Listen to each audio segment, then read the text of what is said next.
Bashkimi Evropian ka miratuar për financime me vlerë prej 64.5 milion eurosh si pjesë e planit të rritjes së Ballkanit Perëndimor. Me këtë parafinancim, Shqipëria mori 30 milion euro kredi koncesionare për buxhetin e shtetit si mbështetje për zbatimin e reformave në kuadër të agjendës së reformës së vendit. Lidhur me këtë ka reaguar edhe ambasadori i BE-s në Shqipëri, Silvio Gonzato.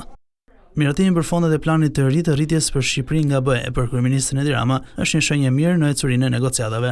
Bëhet fjalë për 64.5 milion euro që vinë drejt për drejt nga Bashkimi Evropian për Shqipërinë në 11 maj.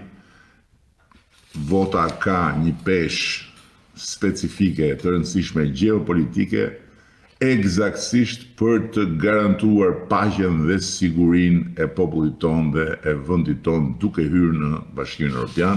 Kryeministri Rama kërkoi votën në 11 maj dhe për të mos rrezikuar kërcënimin sipas tij të punës së drejtësisë.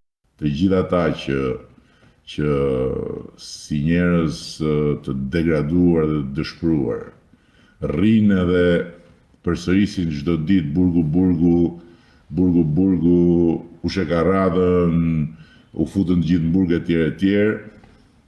Duhet ta marrë një përgjigje në 11 maj, sepse ata nuk kanë asnjë rol në këtë histori. Ata janë pengusit dhe janë armiqt e reformës në drejtësi.